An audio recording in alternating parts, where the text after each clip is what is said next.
지금 발굴된 모습만을 보더라도 빌립보시는 상당히 잘 살았던 그런 도시였는데, 이 사람들이 그리스도를 믿고 나서 생활이 더 윤택해지고 더 잘 살게 되고 더 부유해지고 그런 것이 아니라 오히려 더 어려워지는 거예요. 그런 것을 이 빌립보서에서 계속 느낄 수가 있습니다. 그래서 이분들이 상당히 부유했기 때문에 사실 사도 바울에게도 선교헌금을 상당히 많이 한 것을 우리가 알 수 있어요. 그래서 이 바울은 이 빌립보 교인들에 대해서 상당히 고마운 느낌을 가지고 있거든요.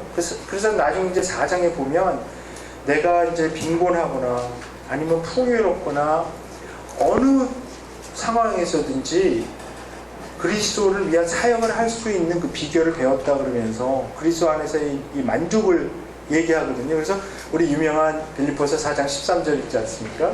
내게 능력 주시는 자 안에서 내가 모든 것을 할 수 있다. 이게 또 번역신학하는 사람들이 이걸 왜곡을 해갖고요, 마구 사용하고 있는데 정말 가슴 아픈 거예요. 왜냐하면 사도 바울이 거기 4장 10절에서 20절까지 말하고 있는 내용을 전부 검토해보면 사도 바울의 그 핵심 포인트는 뭐냐면, 내가 물질적으로 어려울 때나 아니면 물질적으로 좀 풍요롭거나 어느 상황이든지 그리스도 안에서 그리스도께서 나에게 능력 주셔서 내가 사역을 할 수 있다는 얘기지, 그 앞뒤 구절 다 떼버리고 그냥 내가 뭐 할 수 있다 이렇게 얘기하는데요.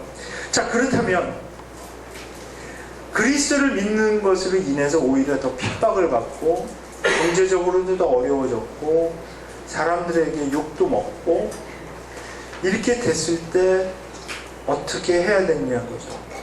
자, 바울이 여기 이 27절, 그러니까 27절 말씀하고 나서 28절, 29절의 포인트는 뭐냐면, 한 성령 안에서 같이 굳게 서라, 한 믿음으로 복음의 신앙을 위해서 협력하라, 대적하는 자들 때문에 같이 두려워하지 말라 하는 공동체를 강조합니다.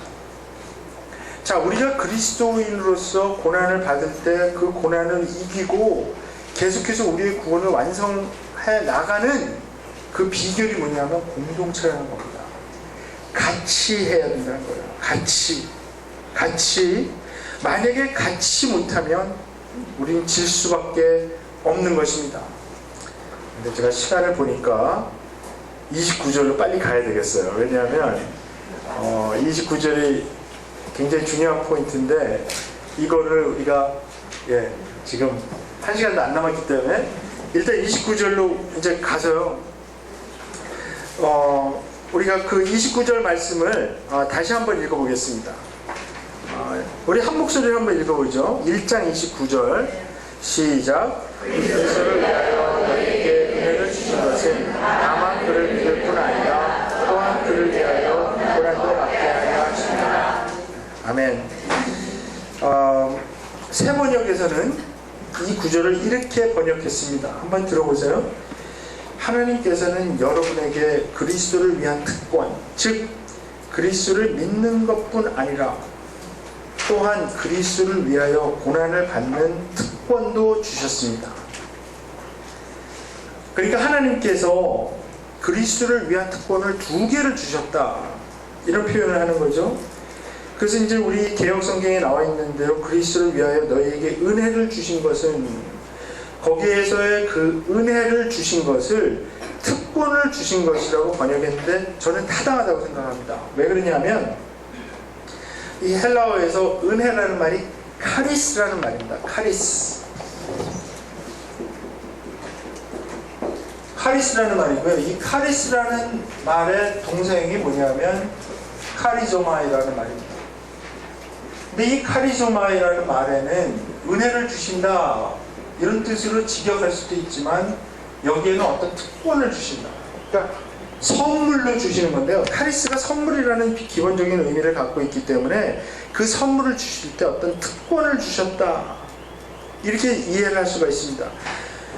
우리가 만약에 어떤 일을 열심히 해서 무엇을 받으면 그것은 선물이 아니고 뭡니까? 보상이죠. 또 금료, 공급받는 거죠. 일을 노동의 대가를 받는 거니까요. 근데 우리가 아무것도 안 했는데 갑자기 너무 좋은 것을 받았어요. 아무 조건 없이. 그것은 선물이죠. 그래서 사도 바울은 여기서 이것을 특권으로 생각하는 겁니다. 자, 첫째는 그리스도를 믿는 특권인데요. 그리스도를 믿는 것이 왜 특권이냐 하면 아무나 믿고 싶어서 믿는 것이 아니기 때문입니다. 철저하게 하나님의 은혜입니다. 주시는 자에 의해서 우리가 받은 것입니다. 우리가 자격이 있어서 믿는 것이 아니라, 또 우리가 너무 똑똑해서 믿는 것이 아니라요, 하나님의 선택을 받았기 때문에 믿는 것이고요. 자, 두 번째는 고난받는 특권을 받았다라고 여기서 말씀하고 있습니다. 아무나 고난받는 것이 아니기 때문입니다. 오직 하나님께로부터 고난받기에 합당한 자로 여김을 받는 사람들만 고난을 받을 수 있습니다. 사도행전 5장에 보면 사도들이 예수님을 전하다가 공회원들에게 잡혀와서, 그러니까 유대인 지도자들에게 잡혀와서 매를 맞고 풀려나는 장면이 나옵니다. 그런데 사도행전 5장 41절은 그 풀려날 때 그들의 모습을 이렇게 표현합니다. 사도들은 그 이름을 위하여 능욕받는 일에 합당한 자로 여기심을 기뻐하면서 공회 앞을 떠나니라. 그리스도를 위하여 능욕받는 일에 합당한 자를 여기심을 기뻐한다.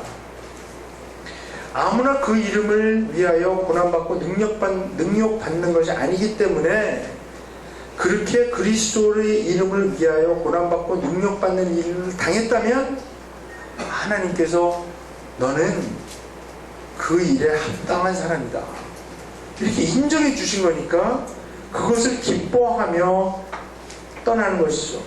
빌립보서 1장 29절과 사도행전 5장 41절에서 자세히 보면 공통적인 요소가 하나가 있는데요. 그것은 그리스도를 위하여, 또 그 이름을 위하여, 결국 같은 얘기죠. 우리가 예수님을 믿고 살아가면서 오직 그의 복음에만 합당한 생활하려고 하면 고난받게 되어 있습니다. 디모데후서 3장 12절도 마찬가지 말씀하시죠. 무릇 그리스도 예수 안에서 경건하게 살고자 하는 자는 박해를 받으리라. 핍박을 받겠다. 세상에서 말하는 복음은, 그러니까 로마의 복음이나 이 한국의 복음이나 미국의 복음이나 맨하탄의 복음이나 강남의 복음은 믿기만 하면 성공하고 대박 터지는 그런 복음인데, 그러나 성경에서 계속 말씀하고 있는 복음은 정반대라는 거죠. 그리스도의 복음대로 살면서 그 복음이 가르치는 세계관과 가치관을 따라가려고 하면 핍박과 박해가 따르고 고난을 받게 되어 있다고 말합니다. 그러나 여기서 중요한 것은 그 고난이 특권이라는 사실입니다. 아무나 그 길을 갈 수 있는 것이 아니기 때문입니다. 그런데 여기서 한 가지 이제 저희들이 주의할 점은 이겁니다. 이 특권으로서의 고난이기 때문에 여기서 바울이 이야기하는 고난은 그저 우리 삶에 안 좋은 일이 일어나는 것을 고난이라고 부르는 것이 아닙니다. 그러니까 갑자기 불어닥친 불행이나 재난, 그러니까 예를 들면 암 같은 불치병에 갑자기 걸렸는데 내가 그리스도를 위해서 고난을 받는 거, 이게 아니에요. 이게 아니고요. 또 갑자기 뭐 지진이나 쓰나미가 밀려들어 내가 그리스도를 위해서, 그게 아니에요. 그건 자연재해입니다. 그런 것을 의미하는 것이 아니고요. 그러니까 아무데나 다 그리스도를 위해서 고난받는다 이렇게 붙이면 안 되고요. 우리가 만약에 자동차 사고가 났는데 내가 교통법규를 어기고 마구, 그러니까 일방통행이 있는데 그거 거꾸로 가다가 차를 쾅 박았는데 내가 그리스도를 위해서 고난, 이렇게 얘기하면 안 된다는 거죠. 속도 제한 무시하고 막 달리다가 경찰한테 잡혔어요. 내가 그리스도를 위해서 고난, 이게 아니죠. 그게 아니고 그거는 똑바로 살아야 되는 거고요. 여기서 말하는 고난, 바울이 의미하는 고난은 자발적이고 의도적으로 그리스도의 복음대로 살다가 받는 불이익과 피해, 고통, 고난을 의미합니다. 그 불이익과 고통, 희생은 원한다면 충분히 피할 수 있는 것들입니다. 그런데 그 길 피하지 않고 그리스도만을 충실히 따르기로 결단하고 살기 때문에 받는 어려움, 우리가 겪는 어려움, 그것을 고난이라고 합니다. 갈라디아서 6장 12절은 이렇게 표현합니다. 그리스도의 십자가 때문에 받는 박해.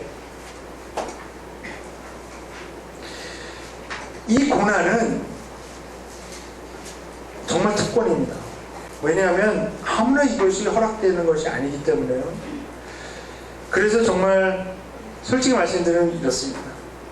이 모든 길이 그리스도를 믿고 난 다음에 모든 길이 다 형통하고 그냥 계속 좋은 일만 일어나고 어려운 일 하나도 안 일어나면 하나님께 불평하셔야 돼요. 정말 하나님이 나를 이 정도로밖에 안 여기시는구나. 불평해야죠. 근데 그리스도를 내가 정말 전심을 다해서 따르고 내가 모든 것을 다 드려서 따르겠다. 그러니까 사실 다 드린다는 게 얼마나 어렵습니까?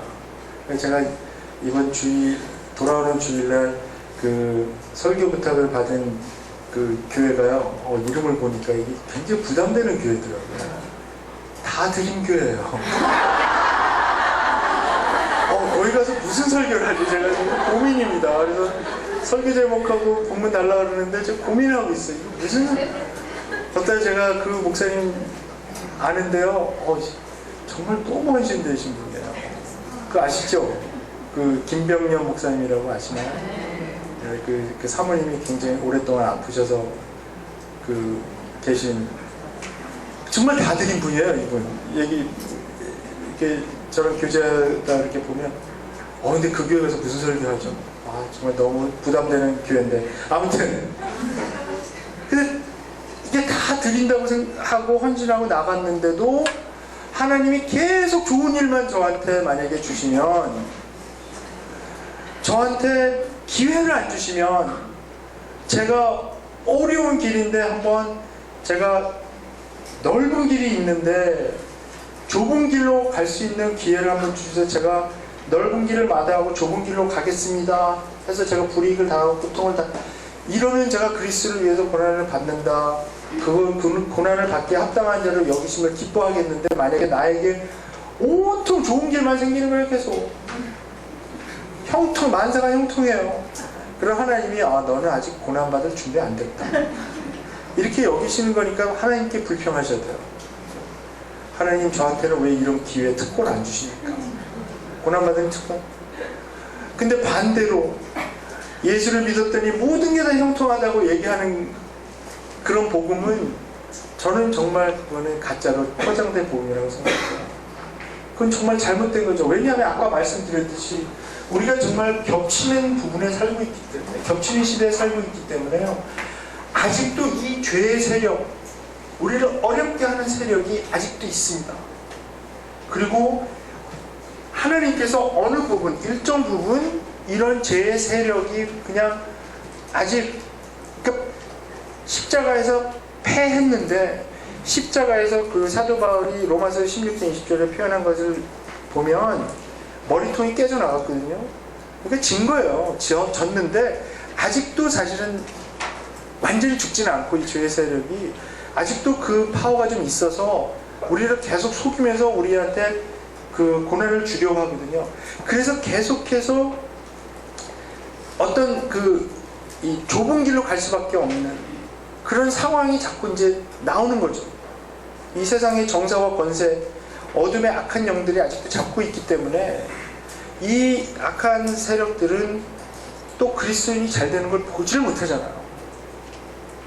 그러니까 그리스도인들을 정말 더 그리스도를 못 따르게 하려고 좋은 거를 계속 주죠. 제가 이거 열심히 얘기했는데 그러니까 이 겹치는 시대에 이 어둠의 세력들이 아직도 파워가 아직 세력이 남아있어서 우리들한테 자꾸 주는 거는 뭐냐 하면요, 좁은 길이 아니에요. 넓은 길이라니까요. 이걸 자꾸 주면 우리 인간의 속성이 뭡니까? 좋은 거죠. 이게 좋은 게 좋은 거 아닙니까? 그러면 이 세상에서는 그 악의 세력이 원하는 게 뭐겠어요? 이 세상에서 좋은 거 다 누려라. 악의 세력이 사실 이게 만몬, 이 돈이요, 전공 아닙니까? 이분들의 전공이에요. 이분들은 이 돈이 돌아가는 어떤 그런 메커니즘, 이 돈이 어떻게 흘러가고 뭐 이런 정통하신 분들이에요. 이분들. 이 돈을 예수님이 하나님과 거의 비슷한 레벨에 놓고 두 주인을 섬길 수 없다라고 하면서 하나님과 정말 비교하는 그런 존재로서 얘기한 것은 만몬밖에 없어요. 돈밖에 없습니다. 이게 엄청난 파워를 가지고 있다는 거거든요. 그러니까 예수님이 그 정도로 비교했던 그 파워를 가지고 있는데, 이 악의 세력이 겹치는 시대에 남아 있어서 이 사람들이 쓸 수 있는 무기가 뭐겠습니까? 돈이죠. 돈으로 하면 그리스도인들이 다 넘어가는 거고요. 그리스도인들이라고 하지. 그러니까 어려움을 주기보다는 좋은 거를 자꾸 제공한다는 말입니다. 그러나 하나님께서는 우리를 정말 변화시키기 위해서 좁은 길을 또 마련하세요. 좁은 길을 마련하시는데 우리한테 강요하지 않으십니다. 자발적으로 내가 의도를 가지고 좁은 길을 택해서 나갈 때, 그때 우리가 고난을 받게 되어 있습니다. 그래서 고린도 후서 4장 10절에 사도 바울이 고백하는 것을 우리가 한번 잘 들었으면 좋겠습니다. 사도 바울이 이렇게 고백합니다. 우리는 언제나 예수의 죽임 당하심을 우리 몸에 짊어지고 다닙니다. 그것은 예수의 생명도 또한 우리 몸에 나타나게 하기 위함입니다. 이 말은 무슨 말이냐면, 바울의 삶 속에서 항상 예수의 죽임 당하심을 짊어지고 다닌다, 이것을 보여주기 위한. 왜냐하면 그렇게 함으로써 예수의 생명도 또한 우리 몸에 나타나게 하기 위함이다. 그래서 사도 바울이 정말 바라는 것은 뭐냐 하면 빌립보서 3장 10절에 나오는 말씀인데요, 우리 한번 거기에 한번 가보겠습니다. 빌립보서 3장 10절 말씀,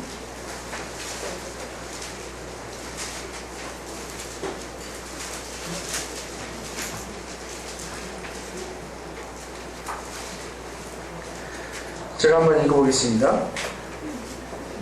내가 그리스도와 그 부활의 권능과 그 고난에 참여함을 알고자 하여 그의 죽으심을 본받아, 이렇게 말씀하고 있습니다.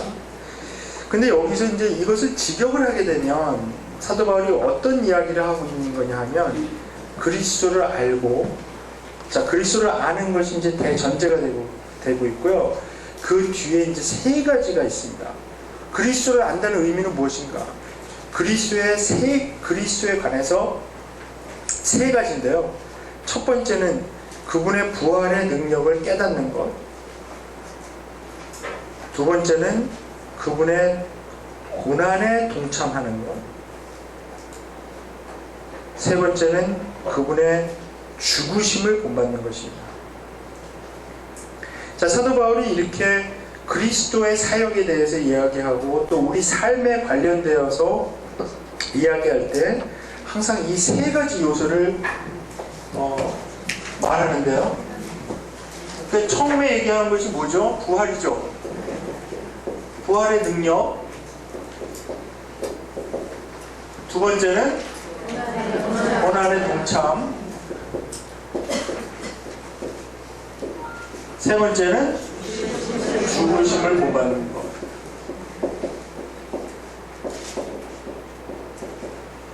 자, 우리가 이 세 가지 요소를 잘 기억을 해야 합니다.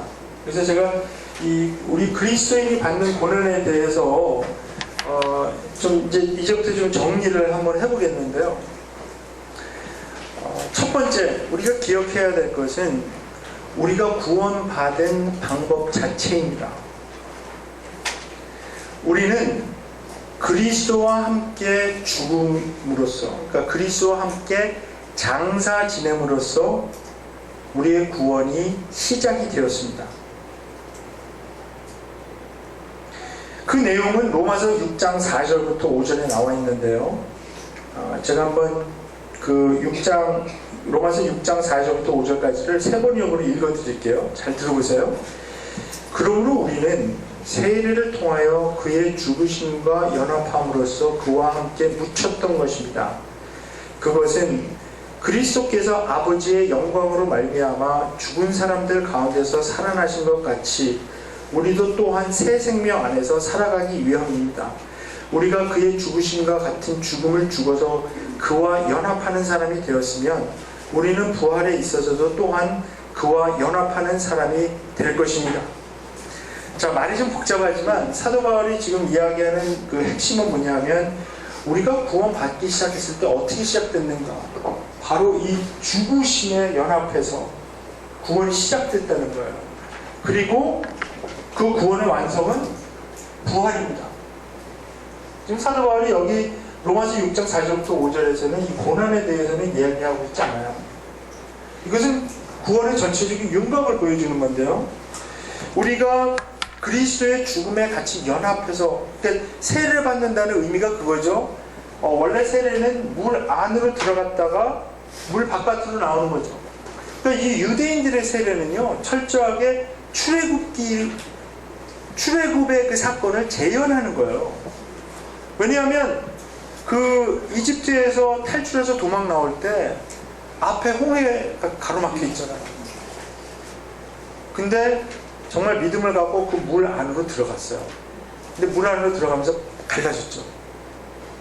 그래서 나왔어요. 다시 나와서 새로운 삶을 살게 된 거죠. 물론 40년 동안 이제 헤매게 되지만, 마찬가지로 우리가 세례를 받을 때, 사실 저도 장로교 목사지만 이렇게 물 뿌리는 거는 사실 성경적은 아닙니다. 그래서 사실 정말 세례는 강에 가서 물 안으로 들어갔다 나와야 되는 거거든요. 좀 죄송하지만 옛날에는 그 이제 콘스탄틴 황제가 이제 기독교를 고민하면서 로마 군인들을 대량으로 단체로 세례를 주느라고 그 방법을 개발한 거예요. 그래서 사실은 처음에는 이렇게 물을 뿌리고 이렇게 해도 안 했고요. 그냥 끼얹었어요. 물을 사람들 세워놓고. 자, 그래서 또 그거를 흉내내서 어떤 분들이 곰호스로 뿌렸다 그러더라고요.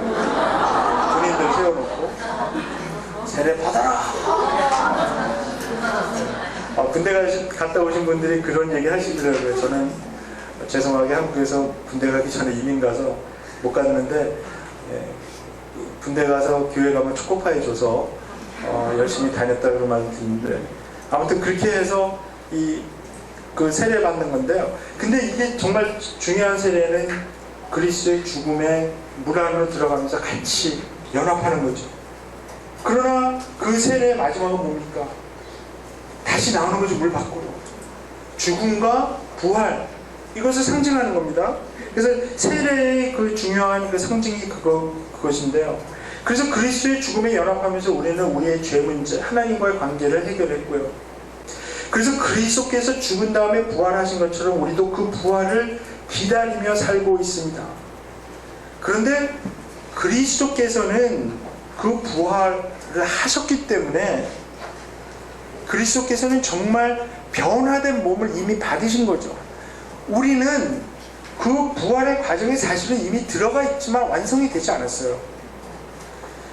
그리고 또 그리스도의 그 새 생명을 사실은 아직 완전히 받은 건 아니지만 또한 받은 겁니다. 그런데 우리 안에는 이렇게 그리스도께서 주신 그 새 생명도 들어있는 것 동시에 사도 바울이 육신이라고 부르는, 헬라어로는 사릭스라고 하는데요. 이 사릭스라는 구시대에 속한 어떤 그 마음가짐, 오리엔테이션이 아직도 우리 안에 있어요.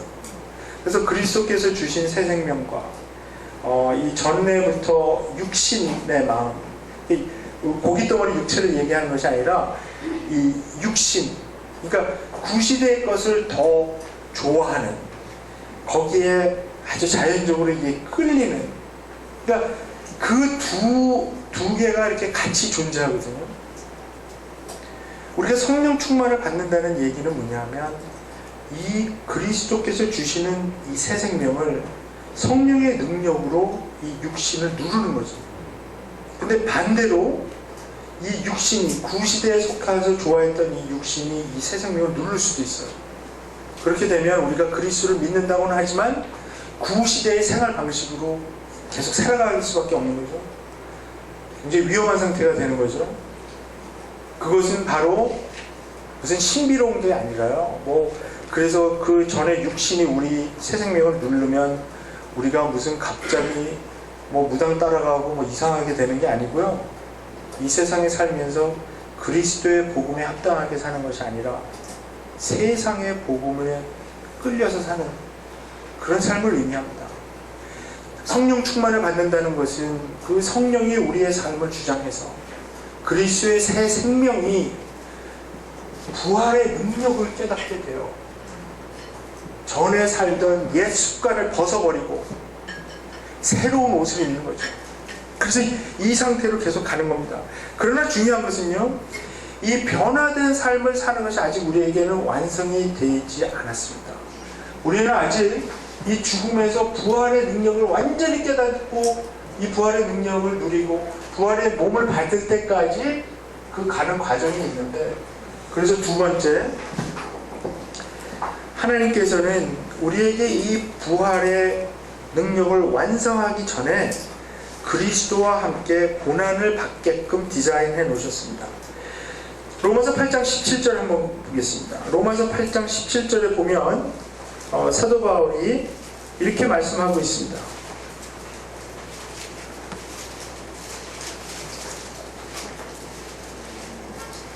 로마서 8장 17절 말씀 제가 한번 읽어보겠습니다.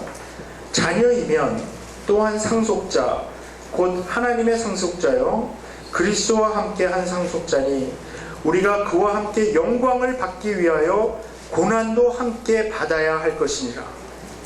자, 여기 나오는 이 영광은 분명히 이 부활의 영광을 말씀하고 있는 겁니다.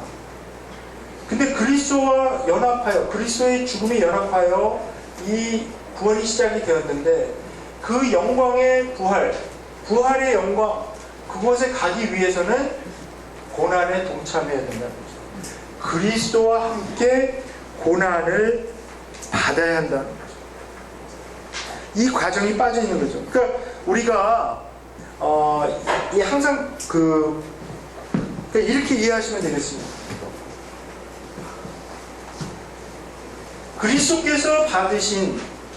그리스도께서 부활로 가신 과정을 생각해 보면 먼저 고난 당하시고 죽음 당하시고 그 다음에 부활로 가셨습니다.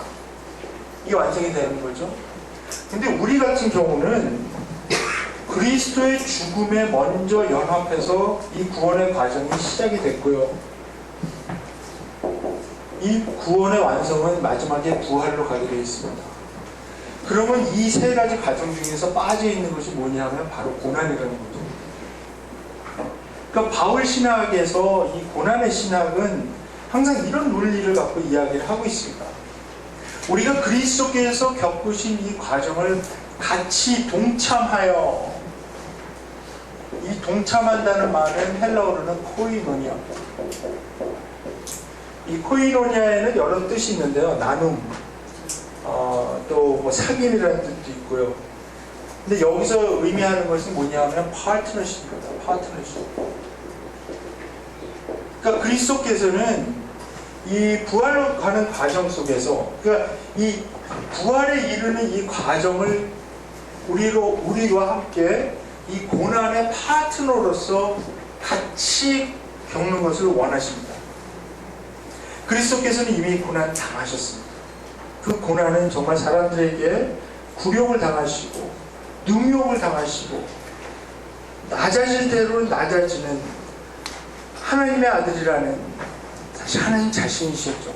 그러니까 이 우주에서 가장 높은 곳에 계셨던 그분이 가장 낮은 자리로까지 가는 그 고난을 이야기합니다. 그리스도께서는 우리가 부활을 경험하기 전에 같이 고난 당하시기를 원하십니다. 그래서 이 고난의 과정이 없다면 우리는 부활의 영광에 들어가는 것 자체가 불가능할 것입니다. 그래서 그 이유 때문에 이제 빌립보서 3장 10절 말씀을 드린 건데요. 그 3장 10절은 우리가 아까 읽었으니까요. 근데 11절에 보면 빌립보서 3장 11절로 가겠습니다.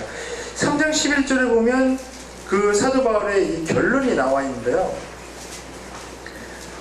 사도 바울이 세 번에 대해서 이렇게 이야기했는데, 그리하여 나는 어떻게 하든지 죽은 사람들 살아나는 부활에 이르고 싶습니다. 여기 사도 바울의 표현을 자세히 보십시오. 죽은 사람들 가운데 살아나는 부활. 이것이 유대인들이 생각했던 부활의 개념입니다. 부활은 어떤 메시아가 오셔서 부활한명한다라는 것으로 끝나는 게 아니고요. 이들이 생각했던 부활은 대규모 부활입니다. 에스겔서에서 보면 막 마른 뼈들이 다시 살아나고, 그 죽음의 골짜기에서 그 뼈들을 살아나면서 그 뼈들에 막 살이 붙고 하는 그런 환상을 보잖아요. 그게 대규모 부활입니다. 이 마지막에 하나님께서 이 구원을 완성하실 때 그리스도께서 받으셨던 그 변화의 몸을 우리 그리스도인들도 다 받게 됩니다. 그래서 우리 그리스도인들이 가지고 있는 최종 소망, 우리가 하나님 나라에서 정말 받는 최종 소망, 우리가 구원을 받아서 받는 가장 최종 소망은,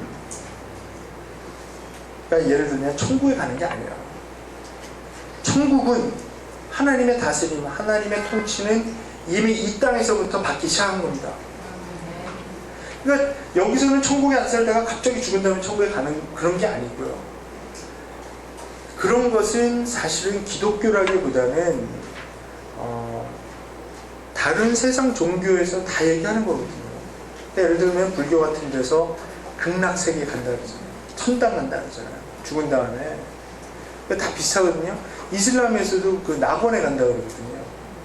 그러니까 그런 사상이 있고, 플라톤 철학에서는 우리 영혼 불멸설을 믿기 때문에 우리 인간의 존재는 지금 겉으로 드러난 이 몸, 육체적인 몸이 아니라 이 안에 들어있는 어떤 혼 같은 게 있다는 거예요. 그게 우리 인간 존재의 본질인데, 인간이 이 땅에서 사는 동안에는 플라톤이 그렇게 가르쳤어요. 이 육체라는 감옥에 갇혀 있다는 거죠. 우리의 존재가. 그래서 우리가 죽을 때 사실은 이 혼이 우리 감옥에서 풀려나는 거예요. 그래서 영원히 없어지지 않는 이 혼이 좋은 데로 갈 수 있다. 그래서 사실 이 예수 그리스도의 부활을 이 초대교회 제자들이 전하면서요, 만약에 이 사람들이 정말 부활을 조작하고 싶었다면, 그러니까 일어나지도 않은 일을 일어났다고 주장하고 싶었다면, 그 조작하려는 마음이 있었다면요, 절대로 이들이 신약 성경에 나와 있는 대로 이런 몸의 부활을 전하지 않았을 거예요. 주장하지 않았을 겁니다. 왜냐하면 그 당시 그 로마 제국에 있는 이런 철학자들이나 좀 배운 사람들은 사실 어떻게 보면 어처구니가 없는 거예요. 왜냐하면 이 혼이 감옥에서 탈출을 했는데 왜 다시 들어가지? 그 몸 안으로 왜 다시 들어가지? 그러니까 이 사람들에게는 이 부활이라는 것이 아마 영혼 부활로 주장했으면 더 인기가 있었을 거예요. 완전히 예수님이 부활한 다음에 어떤 혼같이 돼서, 귀신같이 돼서 막, 그러지 않고 예수님이 부활한 다음에 제자들이 봤는데 도마가 그러지 않습니까? 이 예수님이 받았던 상처 그거나 보기 전까지는 못 믿겠다. 근데 예수님이 정말 나타나셔서 보여주니까 나의 주님, 나의 하나님 무릎 꿇고 고백한 거 아닙니까? 또 우리가 예수님의 부활을 정말 역사적인 사실로 믿을 수밖에 없는 것은요, 이 제자들이 이 부활을 정말 조작하고 싶었다면 증인부터 조작했을 거예요. 우리 사복음서에 정확하게 나오는 것이 다 뭡니까? 예수님의 빈 무덤을 발견하고 예수님의 부활을 처음 목격한 사람들은 누굽니까? 여자들이에요. 막달라 마리아, 또 다른 마리아, 여자들이에요. 1세기경에 로마 법정에서는 여자들은 미안하지만 증인이 될 수 없었어요. 믿을 만한 존재가 아니거든요. 제가 아까 말씀드렸던 아리스토텔레스 같은 경우도 여자를 어떤 존재로 얘기했냐면 불완전한 존재, imperfect man, 약간 덜된 인간으로.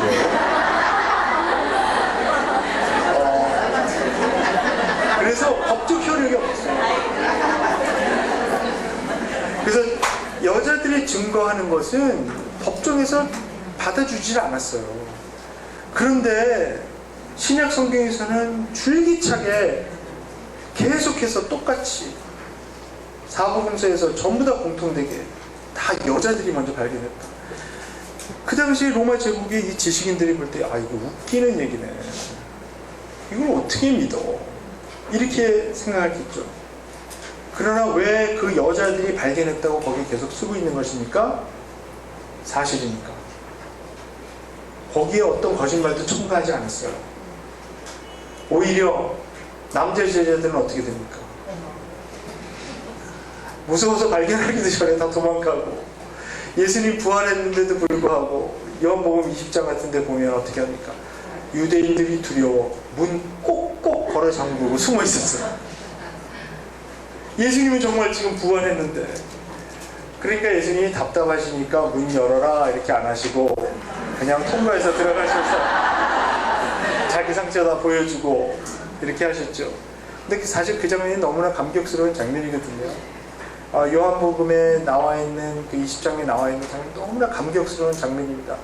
예수님께서 그 제자들이 두려워서 모여있는 곳에 나오셔서 맨 처음에 말씀하신 것이 무엇인지 기억나십니까? 평안이 있으라. 샬롬. 샬롬. 그리고 나중에 평안을 한 번 더 주세요. 다시 평안, 그 두 번이나 평안을 주시고, 그리고 나서 제자들이 너무나 기뻐서 주님 가운데 놓고 이렇게 모여서, 그러니까 예배가 시작된 거예요, 사실. 교회가 시작이 된 겁니다, 거기서. 그리고 예수님께서 제자들이 모여있는 곳을 향해서 숨을 내쉬면서 성령을 받으라. 이거는 창세기 2장 7절에 나오는 거 똑같은 겁니다. 사람을 지으시고 그 코에 생명을 불어넣으신 것처럼 하나님으로서 예수님께서 다시 한번 이 제자들을 살려놓으시는 거예요. 성령을 받으라. 그리고 나서 제자들에게 무엇을 주십니까? 사명을 주시고, 아버지께서 나를 보내신 것처럼 나도 너희를 보내노라. 거기서 교회가 시작이 된 것이고, 거기서 선교가 시작이 된 것입니다. 이제 선교여행 떠나시죠? 주님께서 보내시는 겁니다. 아멘. 보내시는 것이고요. 근데 주님께서 보내시는데 그냥 성령 주시면서 이렇게 보내신 것이 아니라 성령을 주시면서 엄청난 권한까지도 주셨어요. 굉장히 부담 가지세요, 지금부터. 예수님께서 뭘 주셨는지 기억나십니까? 네. 용서할 수 있는 권한. 이거는요, 엄청난 권한이에요. 왜 이게 엄청난 권한인지 아십니까? 그 당시 유대인들에게 죄의 용서를 받을 수 있는 곳은 어디입니까?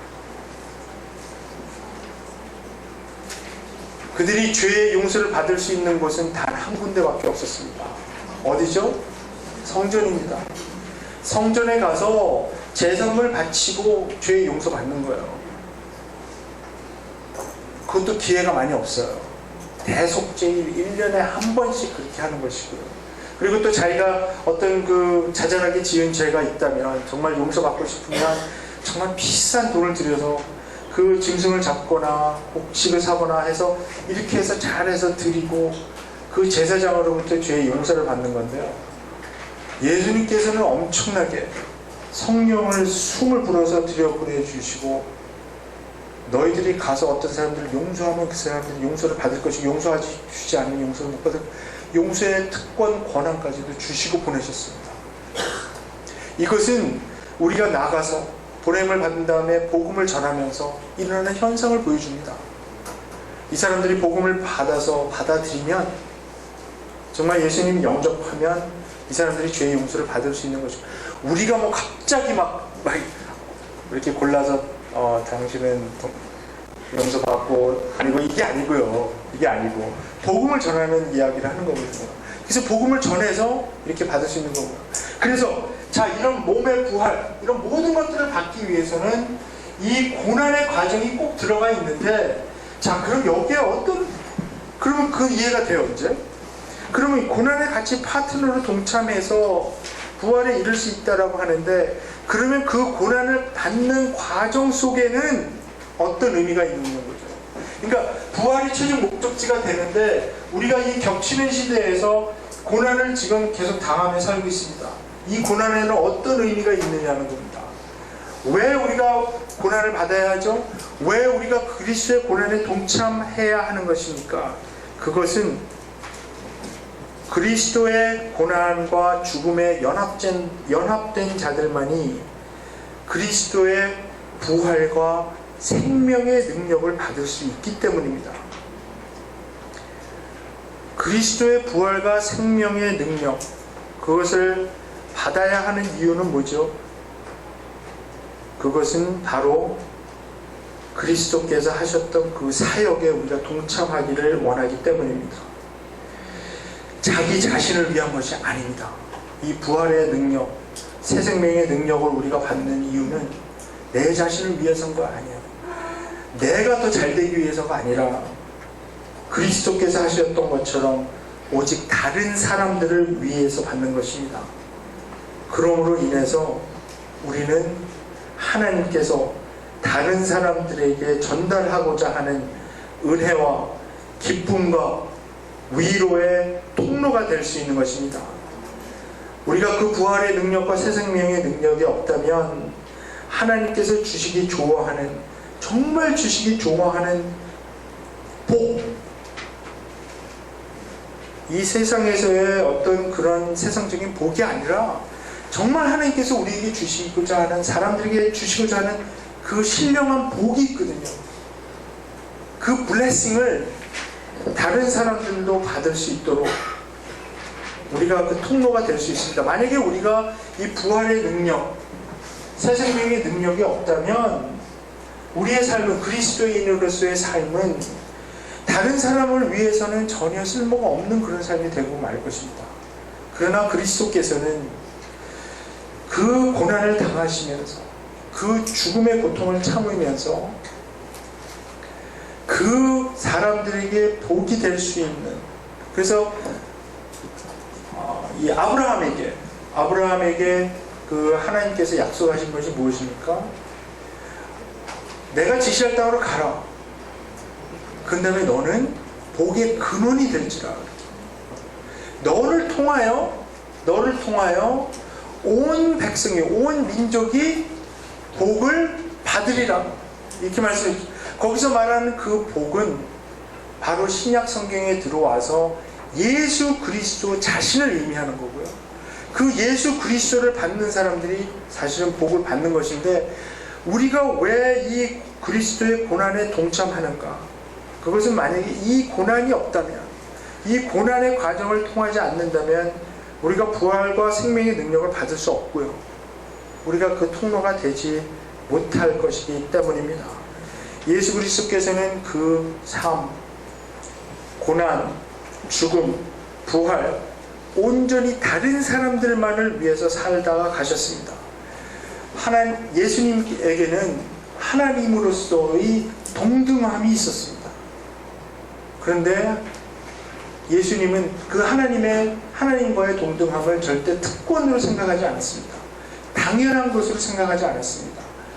자기 유익을 위해서는 하나도 사용하지 않았습니다. 오직 다른 사람들을 위해서만 사용했습니다. 우리 복음서를 보게 되면 예수님께서 40일 동안 광야에서 시험받고 나서 사탄에게서 받은 첫 번째 그 유혹이 나와 있는데, 그 유혹이 뭡니까? 시험이 뭡니까?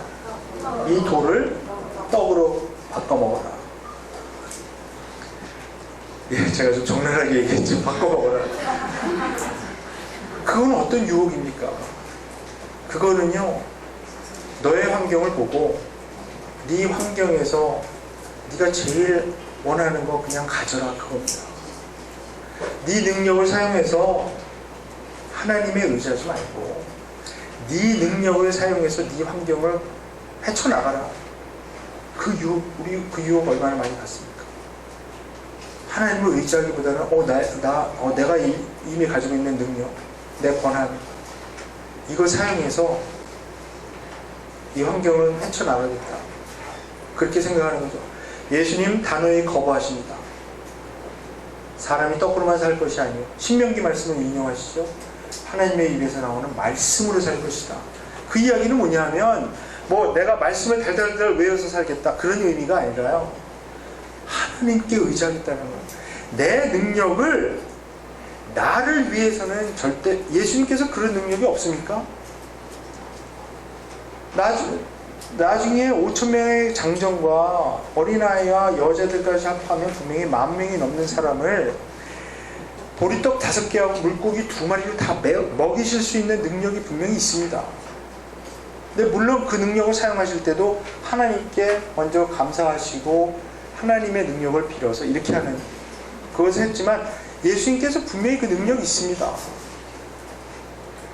그러나 그 능력을 예수님께서는 절대로 자기 자신을 위해서는 한 번도 사용하지 않았습니다.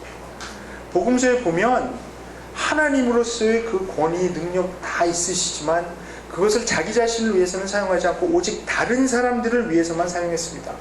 예수님이 받으신 고난에 동참한다는 의미는 우리가 받은 것, 하나님께서 허락하신 것, 이런 것들을 우리 자신을 위해서 쓰는 것이 아니라 다른 사람을 위해서, 다른 사람이 받을 수 있는 통로가 되겠다라고 하는 그런 헌신을 하는 것이죠. 그렇기 때문에 그리스도를 위해 받는 것은, 고난받는 것은 특권입니다. 이 특권은 아무나 받을 수 있는 것이 결코 아닙니다. 하나님께서 정말 합당하게 여기는 사람들을 위해서만 이 특권을 우리에게 주십니다. 그래서 우리가 그리스도의 십자가를 따라간다고 했는데, 정말 하나님만을 의지하면서 살겠다고 헌신하고 결단했는데, 그 다음부터 어려움이 오면 감사해야죠. 그래서 야고보서에서도 너희들에게 그런 환난이 닥칠 때 뭐라고? 기뻐하라고, 기쁨으로 받으라고 말씀하신 것입니다. 마지막으로 제가 산상수훈에 나오는 얘기를 잠깐 하고 마치겠습니다. 산상수훈에 보면 우리가 참 좋아하는 팔복이 있죠. 팔복. 복이 있는 사람은 이렇게 나와요. 심령이 가난한 자가 복이 있나니 그들이 하나님의 나라가, 천국이 저들의 것이며, 그러니까 하나님 나라를 이미 심령이 가난한 자들에게 주셨다는 거죠. 근데 이 팔복의 구조를 보면 참 흥미롭습니다. 이 8개 중에 처음 4개는 하나님과의 관계를 말씀하고 있고요, 다음 4개는 다른 사람들하고의 수평적인 관계를 이야기하고 있어요. 그래서 항상 보면은 수직으로, 그러니까 나와 우리와 하나님과의 관계에서 시작된 이것이 수평으로 퍼져나가는 이런 구조를 항상 가지고 있어요. 그래서 심령이 가난한 자, 애통하는 자, 의에 줄이고 목마른 자, 이런 것들이 이렇게 쭉 하늘로부터 내려오는 어떤 하나님과의 관계를 통한 그 복을 이야기하고 있고요. 그래서 천국이 저들의 것이고 또 천국을 보게 될 것이고, 이런 것들을 계속 말씀하시고 나서요, 그러니까 마태복음 5장 3절부터 12절까지 해서 팔복이 이렇게 쭉 나열이 되어 있는데요, 이게 시간이 없으니까 구체적인 것은 이제 그만하고 대체적인 것만. 5장 13절부터 16절에 무슨 말씀이 나와 있습니까? 팔복을 말씀하시고 나서 5장 13절부터 너희는 세상의 빛과 소금이다, 이렇게 말씀하죠. 그러니까 팔복, 복이, 어떤 사람이 복이 있다, 어떤 사람이 복이 있다, 어떤 사람이 복이 있다, 어떤 사람이 복이 있다. 그러니까 어떤 심령이 가난하고 애통하고 의에 줄이고 굶주린 자, 마음이 청결한 자, 온유한 자 이렇게 쭉 말씀하시고 나서 항상 이런 사람들이 복이 있다, 복이 있다, 복이 있다. 그래서 이 사람들이 받는 복의 정체에 대해서 계속 말씀하죠.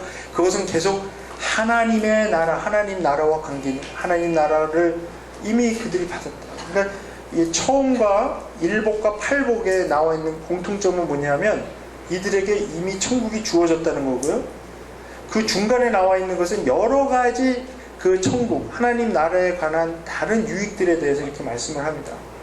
그러니까 이분들은 이 심령이 가난한 자, 애통한 자, 마음이 청결한 자, 온유한 자, 의에 줄이고 목마른 자, 의를 위하여 핍박받는 자, 모두 이런 사람들이 사실 굉장히 복이 있는 사람들인데 이들이 하나님 나라의 혜택, 하나님 나라의 유익을 경험한 사람들이라는 거예요.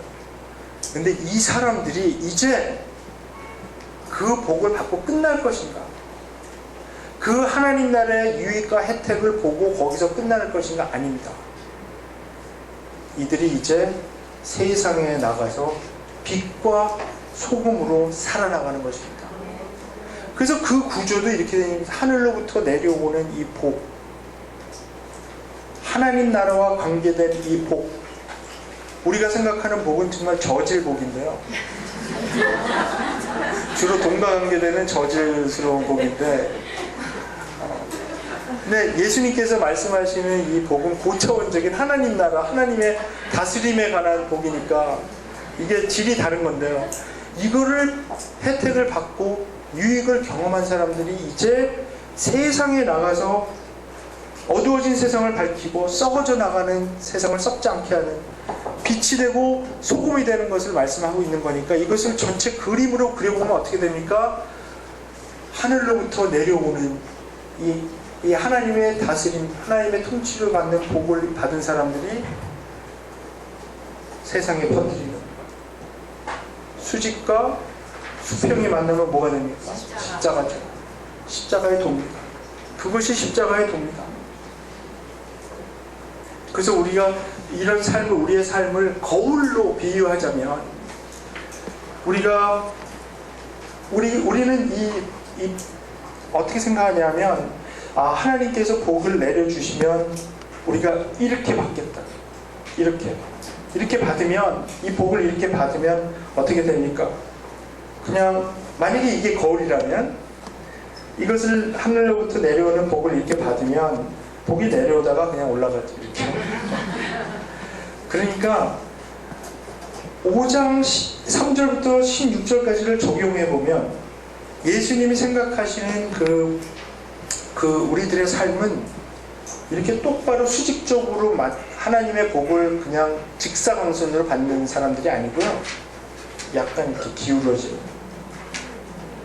그래서 하늘로부터 이렇게 복이 내려오면 이 거울의 반사에서 퍼져나갑니다. 빛이 퍼져나갑니다. 그리고 또 사람들이 예수님께로 돌아오고 하나님의 다스림을 인정하고 하나님이 하나님 되신 것을 인정하고 하나님의 복음을 받아들이고 십자가와 부활을 받아들이고 예수님을 주로 고백하는 이 사람들의 고백, 그 고백이 하나님께 다시 올라가는 찬양, 하나님께 영광 돌리는 것이 됩니다. 그럼 이 사람들이 다시 이 사람들의 찬양을 모아서 이 사람들의 열매를 모아서 이 사람들의 제사를 모아서 다시 하나님께 올려드리는 겁니다. 그것이 우리가 고난받는 이유입니다. 그것이 바로 십자가의 길을 따라가는 삶입니다. 이 십자가의 원리로 우리가 계속 살면서 하나님께 영광 돌리고 마지막에는 주님께서 이미 받으신 부활의 몸을 받아서 그 부활의 능력으로 하나님께 영광과 찬송이 되는 우리 모든 우리 DTS 훈련 받는 우리 형제 자매들이 되기를 바라겠고요. 그리고 마지막으로 그냥 제가 한마디 더 그냥 그 말씀을 드리고 싶은 것은 이제 앞으로 우리 전도 여행 가서 아우리치 가서 십자가의 도를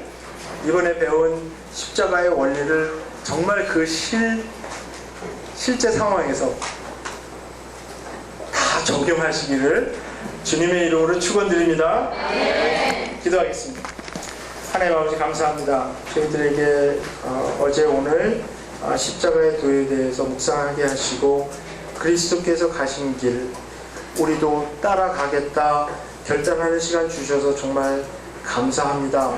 하나님, 저희들 세상에 헛된, 세상에 붙은 우리의 욕심 버리고 세상의 복음에 귀 기울이지 않고 오직 그리스도의 복음에만 합당한 생활할 수 있도록 주께서 도와주시옵소서. 감사드렸고 예수님의 이름으로 기도합니다. 네.